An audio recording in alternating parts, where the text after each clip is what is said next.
राधे राधे मेरे प्यारे भाइयों बहनों माताओं व बंधुओं, संस्कार की बातें चैनल में आपका स्वागत है। बंधुओं, आज बैसाख मास कृष्ण पक्ष की बरूथरी एकादशी के दिन मैं आपको श्रवण करवा रही हूँ एकादशी माता की कहानी। बंधुओं, एकादशी माता का प्रादुर्भाव भगवान विष्णु से एकादशी के दिन हुआ, इसीलिए भगवान विष्णु ने इन्हें एकादशी माता का नाम दिया और साथ ही यह वरदान दिया कि जो मनुष्य भी एकादशी के दिन मेरे साथ साथ तुम्हारी पूजा करेगा उनके सभी मनोरथ पूर्ण होंगे।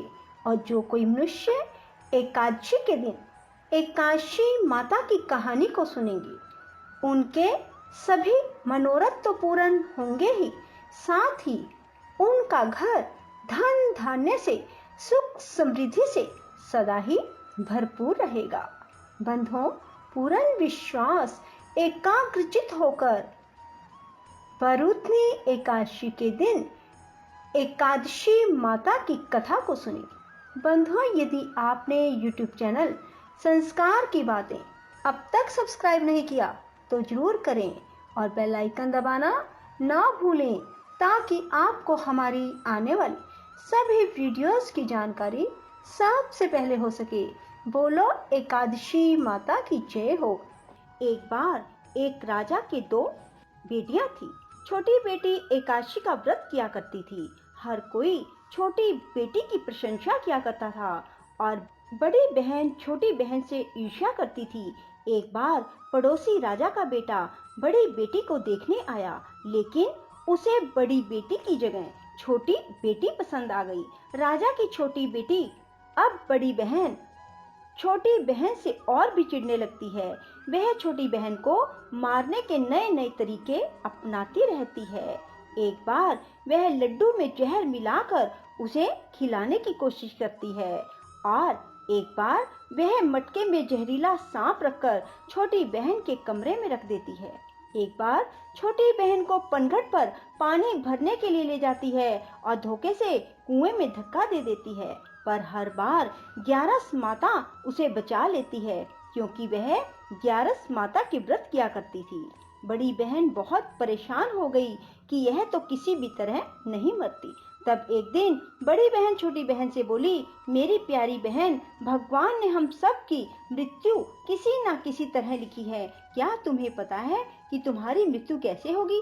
बड़ी बहन बहुत सीधी थी, छोटी बहन बहुत सीधी थी। वह बोली, मेरी मृत्यु मेरे पालतू तोते व तोते के गले में जो हार है उसमें अटकी हुई है। यदि कोई मेरे तोते को मारकर उस हार को लेकर पहन ले तो मैं मूर्छित हो जाऊंगी और फिर उस हार को उतार कर कहीं रख दे तो मैं जीवित हो जाऊंगी। उस रात छोटी बहन अपने पिता के पास गई और बोली, पिताजी, मुझे शक है, यदि मैं मर जाऊं तो आप मुझे जलाना नहीं, आप मुझे हमारे पुराने महल के कुएं के पास झोपड़ी बनाकर खाट पर सुला देना। राजा बोले, बेटी, तुम ऐसा क्यों बोल रही हो? 2-3 दिन बाद तो तुम्हारी शादी है। तब छोटी बेटी बोली, पिताजी, समय का कोई भरोसा नहीं।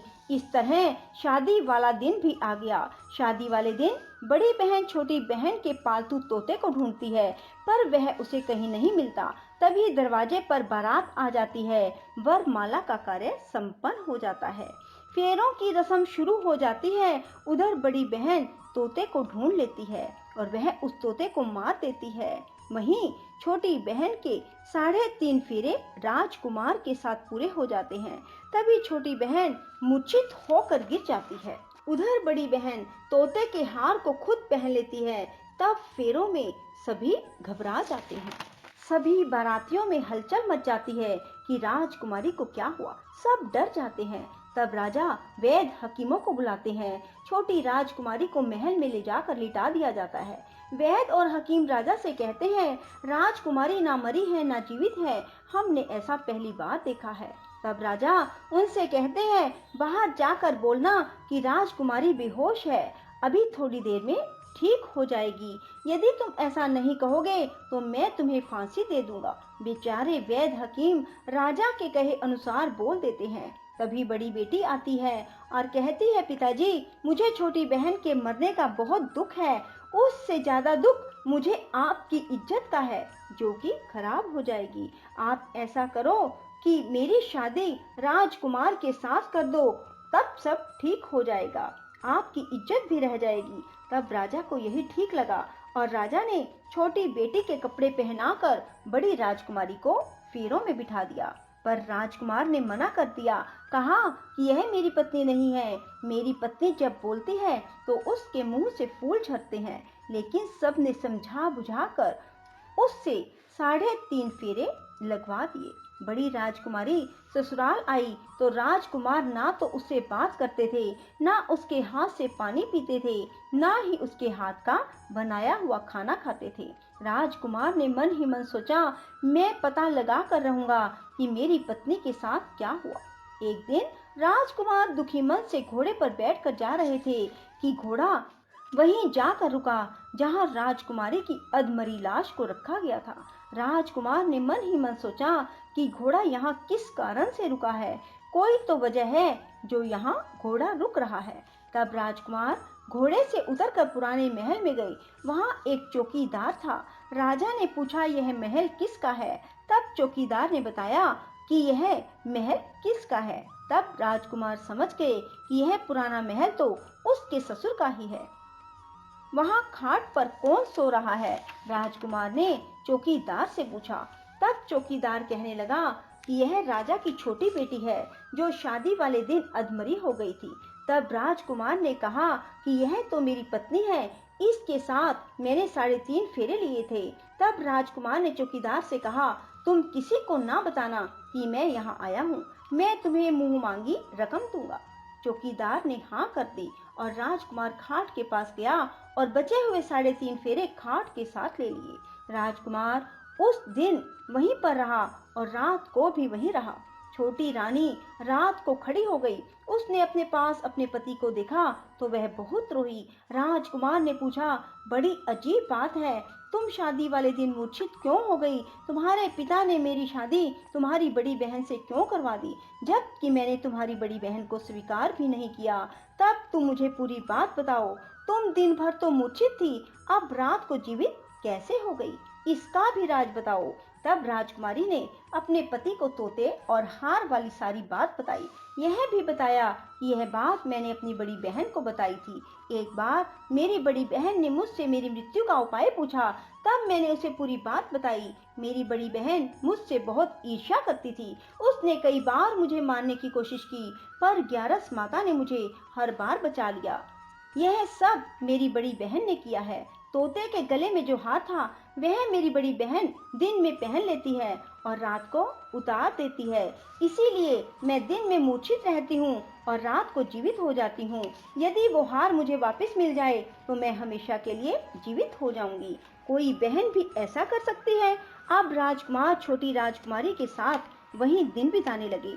बड़ी रानी ने दासियों को भेजकर पता लगाना चाहा कि आजकल राजकुमार दिन रात कहाँ रहते हैं, पर उसे कोई खबर ना लगी। उधर छोटी रानी गर्भ से हो गई। एक दिन छोटी रानी ने राजकुमार से कहा, मुझे चाहे बेटा हो या बेटी, रात में ही हो, दिन में तो मैं मूर्छित रहती हूँ। पर एक दिन राजकुमार को किसी काम से बाहर जाना पड़ा और तभी राजकुमारी प्रसव से हो गई। तब उसने ग्यारस माता को याद किया। तब ग्यारस माता स्वयं आकर उसका प्रसव करवाती है। उसके सुंदर पुत्र पैदा होता है। तभी वहां राजकुमार आ जाते हैं। उसने भी ग्यारस माता के दर्शन किए। ग्यारस माता बोली, ये मेरी परम भगत है, और बोली, जब तुम्हारा बेटा 5 वर्ष का हो जाए तब तुम इसे अपनी पत्नी का हार लाकर पहना देना। देखते ही देखते कुंवर 5 वर्ष का हो गया। बेटा युवराज 5 वर्ष का हो गया। तब राजकुमार अपने बच्चे से कहते हैं कि बेटा युवराज, तुम यहीं रहना, माँ की खाट के पास, मैं शहर से काम निपटा कर आता हूँ। तब बड़ी रानी के दास दासी राजा को वहाँ से आते हुए देख लेते हैं और बच्चे को उठवा लेते हैं। बच्चे के 2 टुकड़े कर दिए जाते हैं, एक टुकड़ा चक्की के नीचे और एक अपने पलंग के नीचे रख लेती है। तब वह ग्यारस माता को याद करती है और ग्यारस माता भीख मांगने के लिए बड़ी रानी के महल में आती है। तब बड़ी रानी अपने दास दासियों के हाथों भिक्षा भिजवा देती है, पर ग्यारस माता कहती है कि मैं तो तुम्हारी रानी के हाथों से ही भिक्षा लूंगी। तब वे जाकर उसे कहते हैं। तब बड़ी रानी खुद उसे भिक्षा देने के लिए आती है। तब ग्यारस माता बिल्ली का रूप बनाकर अंदर जाती है और उसके बच्चे के जो 2 टुकड़े होते हैं उन्हें इकट्ठा जोड़ देती है और उसमें प्राण फूंक देती है और उसे लेकर चली जाती है। राजकुमार कुंवर को लेकर महल में जाते हैं और कहते हैं, रानी, ये बच्चा मेरी दूर के रिश्ते की बहन का है।